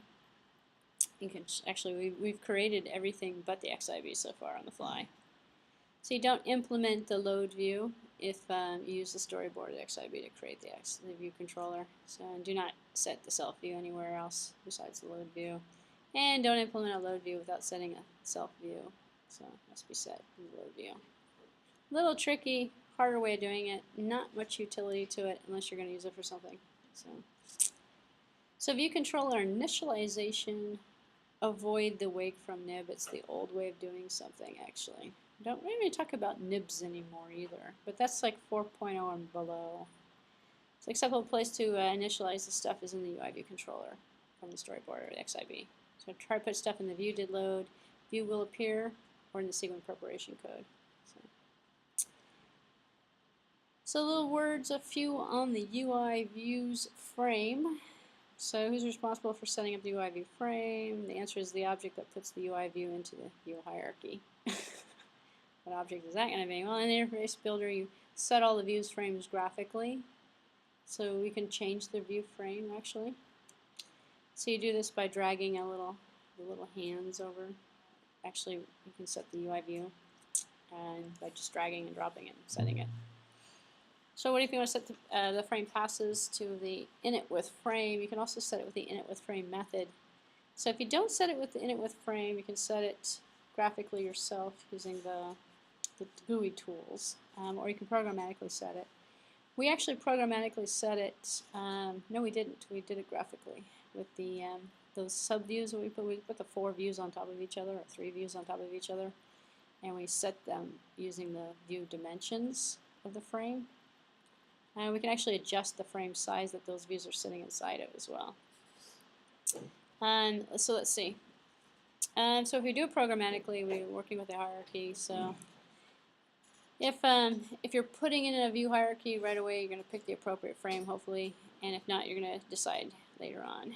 And then setting the frame in the view did load, which is not a bad place to set it because it's right before the view loads. So recall the final bounds that are set in the view did load. So if you look at the view did load code of something of where we're programmatically putting the UI views inside of them, you'll see the frames being adjusted usually. You can also use an auto resize mask. So if you set the auto resize mask on the views themselves, they auto resize. And that's actually in the properties frame, this little button that says auto resize on it. You can also do it programmatically as well. UI image views, which is a subsection of the view. So the view is the base component. Then we have the web view, the image view, the scroll view, the tab view, on and on. These are different hierarchical subclasses of the view. The image view has some special properties associated with it. So the UI view subclass that displays the UI image is the image view. We've seen these actually. And how to set the UI view's image, we can do that programmatically as well. And we did this actually with the scroll view. So earlier on in the class, we actually created a scroll view that was an image view. Or was it? Yeah, I think it was. And then we created UI images, and we had them numbered 1 through 10. We put them in a loop, and we stuck the images into a. Actually, we created a scroll view. Put the images inside of the scroll view. So the scroll. Why reinvent the scroll view? So we didn't actually do that. Then we didn't create a new view. We created image views. Oh, excuse me, UI images, and stuck them in one image view. So we didn't have to have multiple image views. So. We did in animation, did we create 9 image views and We did that and arrange as well in that one. Yeah, but like within the first week or so of the class, we did, I think the example was called scroll view, and it worked with numbers of 1 through 10 or something like that of images that were labeled 1 through 10. We just actually went through a loop and loaded them up into. Well, that's what this is doing. So in terms of the concept, looking at and defining the frame size, defining the images themselves, and then setting the image to equal, or the image view to load a particular image. So remembering the content mode property, looking at the content mode, the redraw property, and the scale to fit by default. So a lot of the information that we did in that, though, we didn't set the properties because we just used the default. In that particular case, all of the images in that example were all the same size. If the images weren't the same size, then the images don't fit the scroll view correctly because they're big. They're not going to be sized for the view. So determine whether the image appears in the UI view bounds and whether it is scaled. Other features might be highlighting images, which we didn't do. Sequences of images forming an animation. We did that actually. So, and we also worked with the UI web view. So the web view, the UI view, the image view, all recognize gestures. So in the web view, we can actually have a pinch on it to open up a PDF file and stretch the PDF file, which is very common actually. Not default behavior of the web view. You add the pinch gesture to expand, to resize the view. Works the same way. Works on views. Works on views and it works through the controller. Either way. So the UI web view, just to recap some few textbook information on this, the full internet browser is in the UI view as we've seen before. We can actually put on the UI view different controls for the back button, forward button. We looked at that a lot actually. Built on the WebKit, open source HTML, supports JavaScript. Property also controls whether a page is scaled to fit the UI view, scales automatically. And the property also to get the scroll view it uses. So we can set the scrolls on the right or the horizontal side of the view. 3 ways to load up HTML, doing a load request, loading a request by HTML. We actually did both of these too. We did a file and we also did a URL. And we also loaded up a PDF file in one of those examples too. Loading it up through not a URL, not HTML string, but a file. Actually loaded up as a string. Took the file, I believe, opened it up as a string, put it in there. So base URL is the environment to load the resource out of. So the URL here is not necessarily an internet location. It's just going to be the directory path or the location where you're going to load something from. So if you miss those examples, go back through the web view stuff. One of those examples actually loads up a PDF file, a local file, and then a file that's on the internet. So it shows you different ways of doing that. The NSURL request is what you're going to do if you're going to get something off of the internet to load it in. And then we have the NSURL, which is a string. So it's basically just like an NS string. So it forces us to be well formed. So it puts it into the context that's needed for the WebKit to recognize it. And the WebKit is actually the same UI WebKit that works in the mobile browsers. So which is how people actually kind of put together WebKit compatible HTML pages, and then they load them up into mobile apps, and they look like mobile apps, but they're mobile web pages instead of apps. So it's just the easy way of creating a mobile app if you can't figure out how to do it with the native source code. And then we have companies like PhoneGap that have taken that and put it on steroids, and they built an interface for it as well. So here's our UI scroll view example here, where we actually have a better one. This one's going to be adding into the view, adding the subview for the views. So it's just this is from the Stanford website actually. So it's going to show you a picture here. If I scroll through it, starting to the left to the right, and it just scrolls this way. So the image here will scroll to white. Oh, I guess this entire page here has that Stanford logo in it. It's just scrolling on a blank page in this particular case. So the image that's inside of here is what's being scrolled, by the way, and that's the same thing we did with our scroll. If we added them into an array, actually, and we stuck them in there one after the other, so the entire image view contained 5 images. And you just move it, scroll it left to right. So. This is why I say this is not too long. I'm just going to scan. You can go through this if you want to see the examples a little bit better. Yep, there we go. Here's the scroll view. We did this already too. So how do you create one? Well, yeah, this is what we did actually. We took the UI image, created an image out of it by an image name. And in our case, we just did 1, 2, 3, 4, 5, and then we put them in a for loop, and we just added them to the frame. So, which is what we're doing here. We're just going to add more subviews if you want, or put them in scroll view, add subview.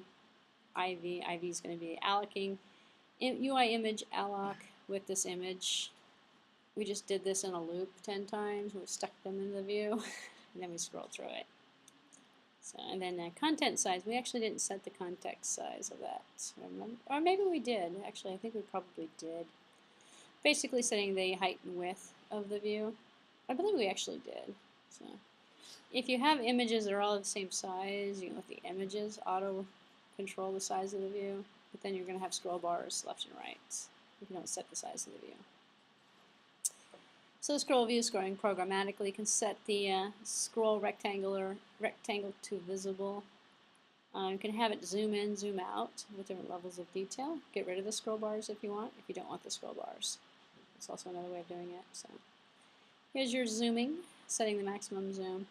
Works the same way with the map view as well. You can set the zoom, which is going to set the level of detail by using here a scroll view maximum zoom scale, minimum zoom scale. Because you get to a certain point and it won't go any bigger because somebody set it. So, which you can actually kind of do just for user interface capability. So here's an example of a zoom. Here's one set to 1.2, and then here we have 1.0. So the picture should be getting farther away. 1.2. Okay. If you go into here, we can zoom into a rectangular location and get rid of everything else and just show what's in here. It's kind of like what you do on cameras. You have the same control with the image view and the scroll views. So dissect just this part of it out here by doing a zoom to rectangle and setting the coordinates that you want. Here's a zoom to rectangle again, so getting smaller and smaller and smaller.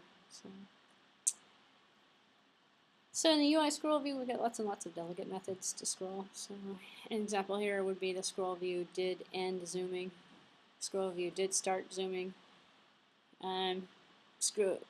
All of the different events that occur.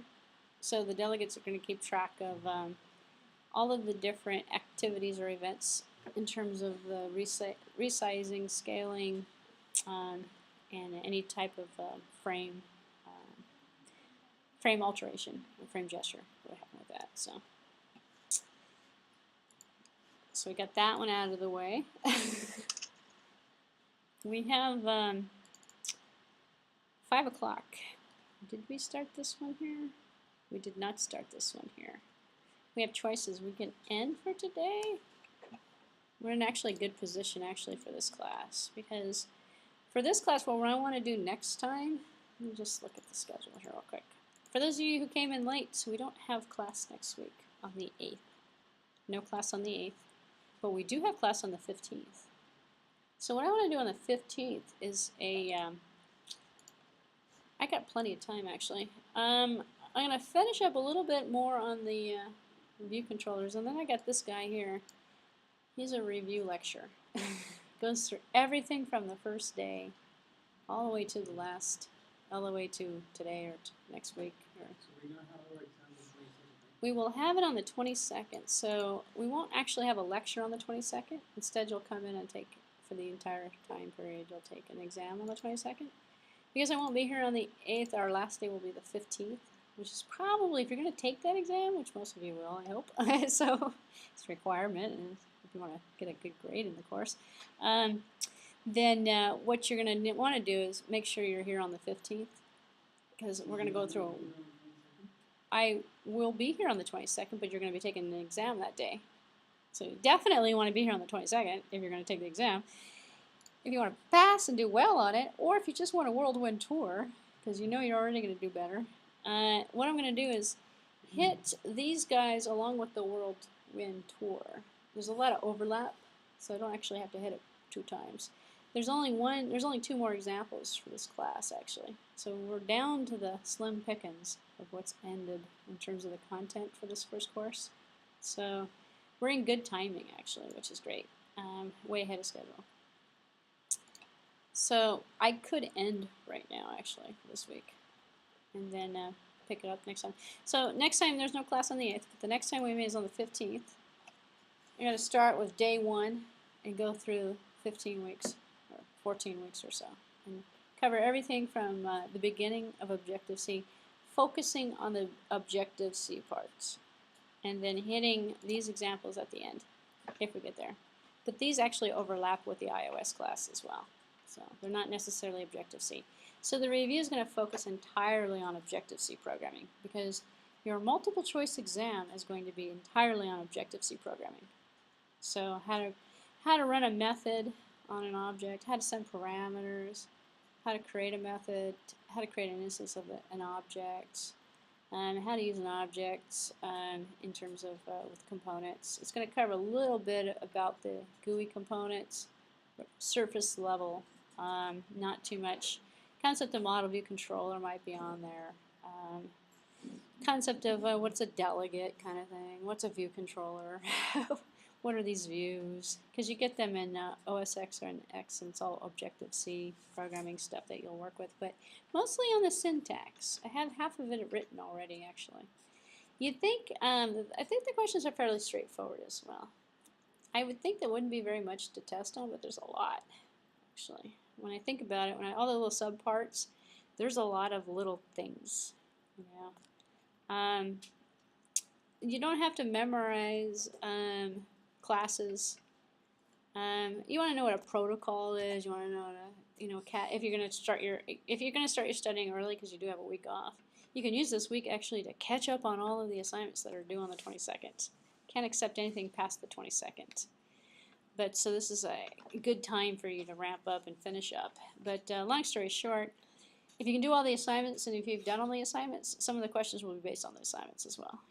So, you know, how to get a, how to you know, how to create multiple classes inside of main and stuff. No source code writing, but you will look at some source code and answer some questions about it. But no writing. You don't actually write any source code. And no fill in the blanks. All multiple choice. And originally I was thinking, well, that's going to be too easy. And then I said, well, no, it's not.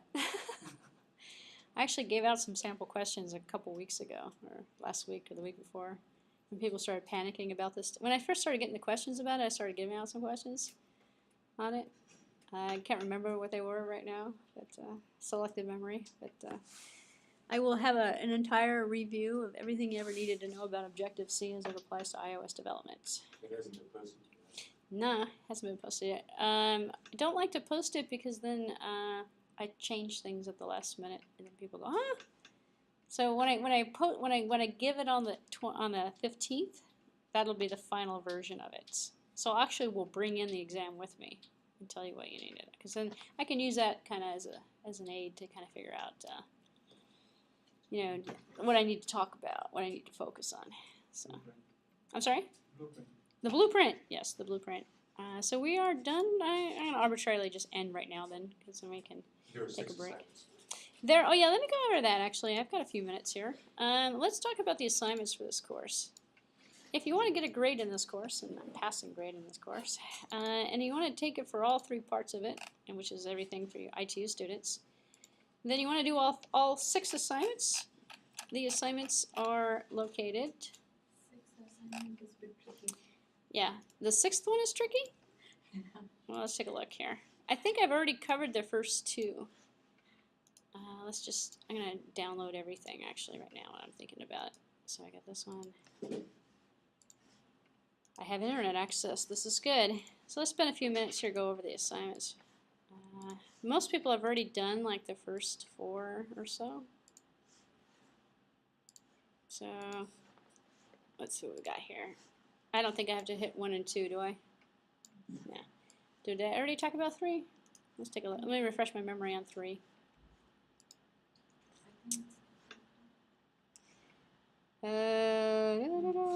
Yes, a lot of people have done 3 and 4 actually as well. This is all about inheritance. So the first one and the second one you guys already did. That was like a long time ago. Most people actually have done 3 and 4 already. 3 was on inheritance. 4 was on, let's just refresh my memory now. 4 was the parking ticket, also an inheritance. But you know what the difference with 3 and 4? 3 is about inheriting one class from another class. 4 is about using the classes together. So one class is going to make an instance of another class inside of that class. And then you're going to have multiple classes on the same level that all work together instead of them all working in a hierarchy. That's the difference between 3 and 4. 4's got them all working together. And there's maybe also a little bit of a hierarchy, but I'm not quite sure. I'd have to read through this. Now this is on the fuel gauge.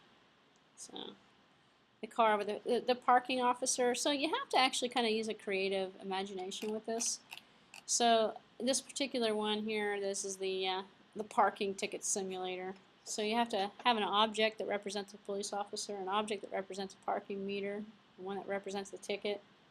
So doesn't the parking meter work with the officer that works with the ticket? So you got to pass some information back and forth between the objects to kind of figure out what you're going to work with. You can design it any way you want as long as you get the behavior down. So there's many different ways of implementing this one, not just one solution. And so you're going to see it simulating what the officer does when he gives you a parking ticket. And the second part of it is the fuel gauge. So the assignment is to draw a set of classes that work together to simulate a car's fuel gauge and odometer. So we have fuel gauge class, odometer class. And you know when you put gas in, the odometer, is it the odometer? No, the odometer gets rid of the gas. When the car runs by every mile, so you know the car's current mileage, report the current mileage, increment the mileage by 1 mile. You got to simulate that. Maximum mileage for the odometer is going to be here. So once you hit, well, you're going to flip over and start back with 1. And then be able to work with the fuel gauge object to increase and decrease the fuel of the object itself. Demonstrate the classes. You can put them all into one driver program if you want. You don't have to put them in separate programs. I mean, driver programs per assignment. So I don't know if the parking simulator and the car simulator is going to work together in one driver program. You're probably going to do one, probably two of them here. Yeah, the production worker is you're going to have one for that one probably. So. And the assignments are actually kind of interesting. You can implement them in multiple different languages. These need to be implemented in Objective-C. So let's see, number 5. Number 5 I went over several weeks ago. Let me refresh my memory on this one. This is cruise ships. 5 is again just very similar to 4. It's working with different types of cruise ships. And you're working with the concept of the ship. And so you can implement this using interfaces and protocols, actually, which is kind of the better design for it.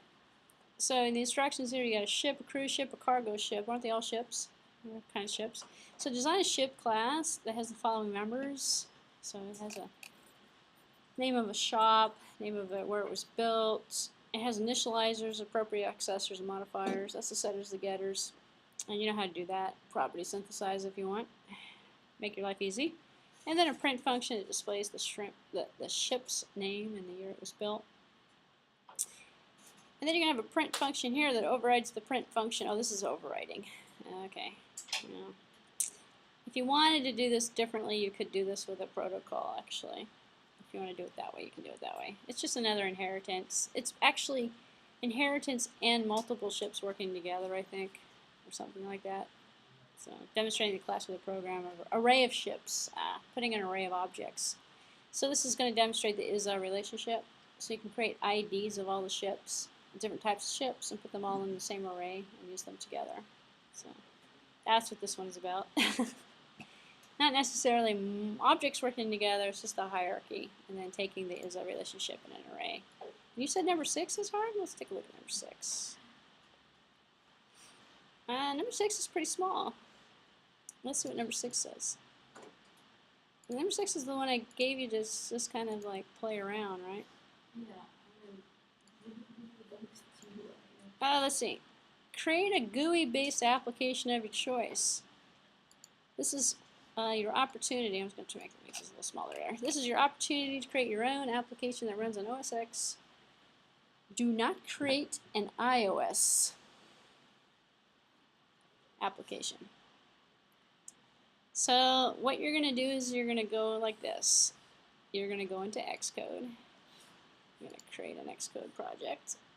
And then you're going to have to figure out, well, okay, I'm going to go down here. It's going to be application project. And I can do a Coca application. I can just go Coca application. We know we're going to get foundation with that. I'm going to put in here testing. Was that nice? And then App Store category. What? None. Create a new document-based application. No. Okay. Next. We can add a view to this, by the way. If you want, I can do is put together. Actually, I have a sample. I have a notepad, actually. It's done. Look at this. We have main XIB. So I can go down here, and what can I put in here? Let's see. I can put in here a round button. Let's put a round button on the XIB.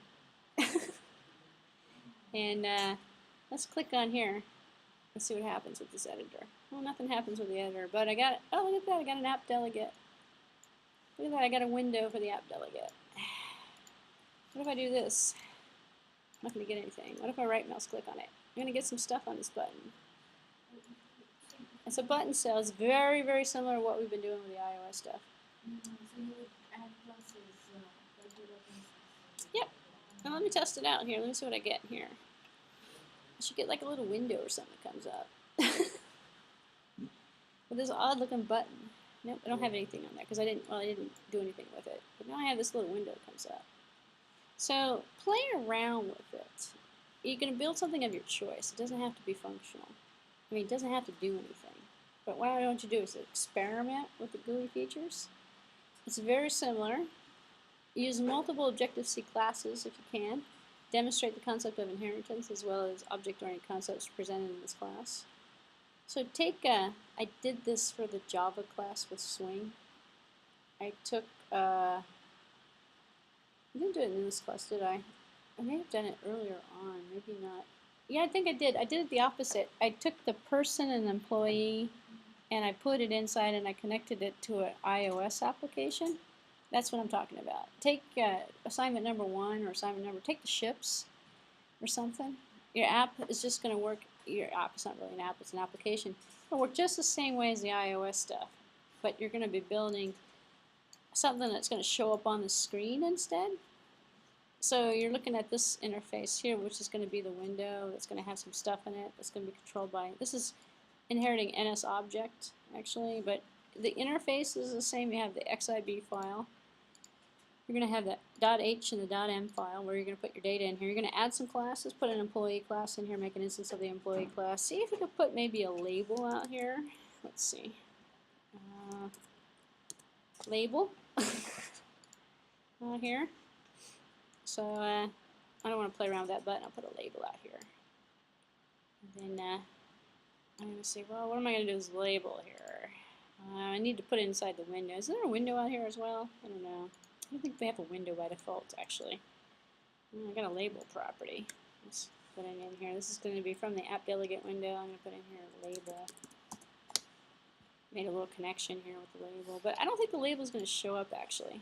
This is a test of hello world. I believe I have to put a window out there first, but let's just see real quick here. Yes, stop what's going on right now. I don't think the label, well, let's see what happens. Yeah, the problem is the hierarchy. I don't have a window out here. I need to put something in here, and then you put the label inside of the window. Because I'm getting this like little window look over here. So let's see, view. How about a view? Yeah, text view, radio view, image view. So play around with it. I'm not going to give everything away because if I give you the key component here, you're going to like think it's too easy. Play around with it. Go online actually. You know, you got to build a hierarchy of the components. You can put a menu on here. It's the same thing we've been doing. It's exactly the same as the iOS development. You wire things, but you can actually put a view controller in here. Okay, so you can put a view controller in here. So we can go like this. We can go new file. What do we want to put in here? Let's see. We're going to be down here. Just remember you're down here. And I want to put an Objective-C class in here. Let's see. And I want to put it in the Coca environment. If I want to put a user interface in here, I could do that. Let's just do this one here. We're doing an Objective-C class. Next. And NS view controller. XIB interface. Next. Next. Because the default project didn't give me a single view. Now I have a custom view. Let's go back to that other view if that's our main view. Well, we don't necessarily have to use the main view. We can, I don't think this is going to show up though either. Let's see. Experiment. Actually, all you have to do is find one. Oh, see, we still got testing going on. So how are we going to tell the delegate to use this view? We'll go back to your iOS stuff. It's the same concept.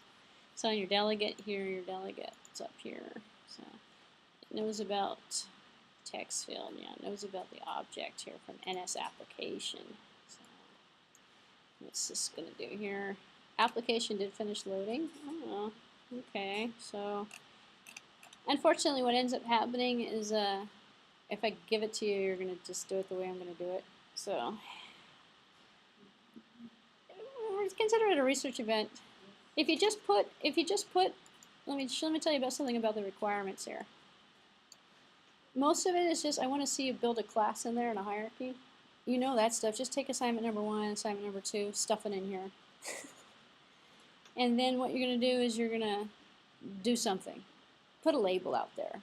And have, calculate, what did I do? One of them did addition or subtraction in the calculator. I think the first one we did. Put a little label out there and have it say hello world or something. So it says make it a Mac application, not a mobile device. Use multiple Objective-C classes that demonstrates the concept of inheritance as well as other object-oriented concepts presented in the class. Be creative and expressive. Create something you'll be proud of. Well, okay, doesn't necessarily have to be proud of it. So if you can get a label to show up, actually you can do it in like 2 seconds, but if you can get a label to show up on that screen, then you've accomplished the task. Throw some code in there, have some instances of some objects being created. When you do that, you're actually formulating the application. If you go into the directory here, actually, I think I got it. I think there's a notepad. Toolbar. If not, you know what? I will show you color chooser. No, I have a Mac OS X non. You know what? I know where it is. It's going to be in the workshops folder. Hold on a second.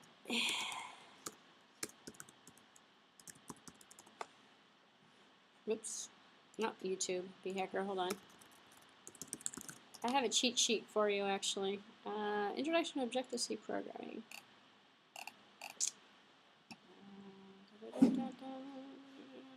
Calculator finished. No. It's out here.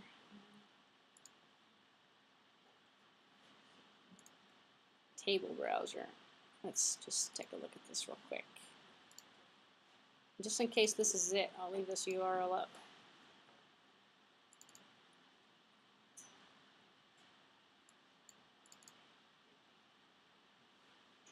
Yep, this is it.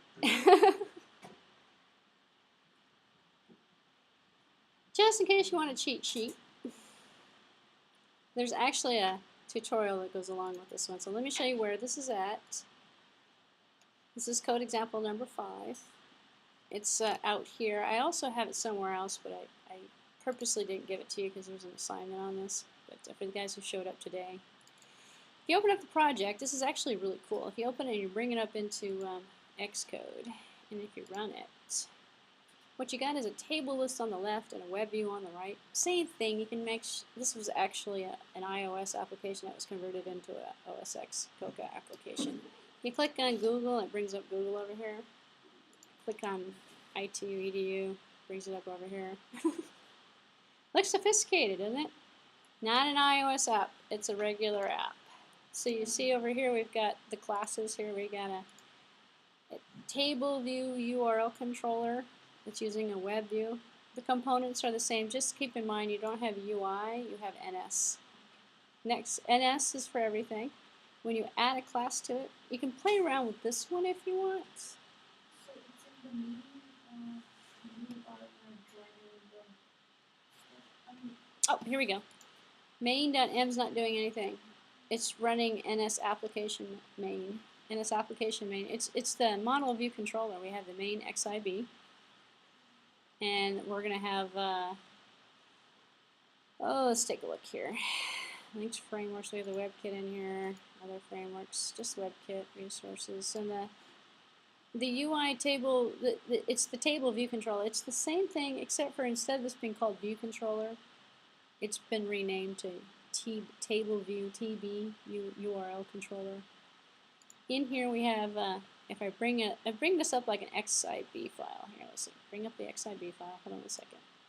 Bring up the editor. We'll put this into perspective here. See, we got the. This is the .h. We'll put this into iOS land here. This is the window. So if you want to, you can't figure out how to get okay, so on the default application, you get the delegate, and that's it. So you have to add the view controllers, and you have to add the view, and you have to stick the view inside of the main window. You have to tell the delegate that to load the view. That's what I wasn't going to tell you, but I just told you. Because this is doing it for you. If you look at this one as a model example, it's pretty straightforward. We've got the delegate taken away. There's no delegate anymore. Instead, what we have is this XIB file, what you're already familiar with, I hope. And then we have the web view component. So we can go, you can click on the right-hand side over here and put other stuff in here if you want. Or you can work with what, just remove the stuff. I don't know, play around with it. But what we're looking at in terms of the code, let me get rid of this here. Actually, let's just do this here. Simple. It's Coca though, and it's using WebKit. And then the controller. Let's go up to the top. There's an init method instead. And then we've got the awake from nib, which is the old-fashioned way. This is a very old project, by the way. You can still do it the old-fashioned way if you want. Nowadays we use the delegate for it, but we don't use the nibs. But this is going to load up URLs for an NS mutable table array alloc init, and then same thing we've been doing before. So here's our URLs array, and our URLs array is going to be add object to it. We're going to add object. These are the 3 URLs I had up there. Away from nib is actually doing our delegate stuff for us. And we don't have a delegate in here. We put it all in the view controller to make it simpler. You can use this if you want. So here's the array with objects. So we have the pboard type that we're going to set for the table view display. Set the dragging. Oh, can we drag on this? I'll have to try this actually. I think it's still running. Nope, it's not running. Stop it. I think I killed it without running it. Number of rows in table. This is the same as a table view as we get in the table view. So this might look a little familiar to you. Table view, number of rows in table view. Same code as we've been looking at before. URLs count. Table view selected did change. We selected one. If on a change, we're going to take the table view, get the selected row. If it equals -1, don't worry about it. Otherwise, WebKit, a web view, set mainframe URL to about blank, which is going to be nothing. It's going to be blank. If it else, set it to whatever we selected. So table view selected row. This is just changing the on a change event. And then here's our table view configuration, accepted drop. Oh, we can drag and drop. Let's take a look at this actually. Write rows with indexes, table columns. So this is all the table view configuration. This is exactly the same as the iOS. So I think I have drag and drop on here. Let me just take a look real quick. Ah, yes. That's in there for you too. And then we can make this bigger actually. In fact, you can change the dimensions either through the XIB or, well, that's pretty good looking. Or also through the, look at that, there you go. Because none of the size or width was set, it was auto-adjusting. So I can go like this and drag and drop. Pretty nifty web browser, huh? It's really simple, actually. It's not too hard at all. I didn't know I had the drag and drop on there either. In fact, you can do this on an iOS app as well. It's the same concept. It's a cheated MVC pattern because we have the view controller. We don't have a delegate on this. We took the delegate out. It's old-fashioned. It's actually working with a nib concept. It's loading the. Here's our main window. It's got we just dragged it. This is just dragged and dropped. Put a table view in here. Put a web view in here. Wired it up over here in table view web view. Put in the necessary methods in the .m file to make the functionality work, which isn't that much actually. It's just kind of a couple lines of code. No app delegate, or no delegate. Don't need one. Actually, we only have one view, one controller, which is kind of stripped down. That's why I put this example out there actually. So it's because it's very easy, very simple. So you can use the same theme. You can come up with your own. If you wanted to come up with your own, create a default project, put a view in. But you do what I was doing, but I just left out a step because I had a delegate. Remove the delegate or change the because that pattern was set up with a delegate. You have to tell the delegate to load the view controller, which is what we've been doing in all of the iOS apps that we've been working with. So long story short, you know how to do this. You just have to think you do. If you think you know how to do it, you can do it. I've got to shut up because I'm going to give the entire assignment away. But if I stand here long enough, I'm going to write it for you. So I'm going to stop this.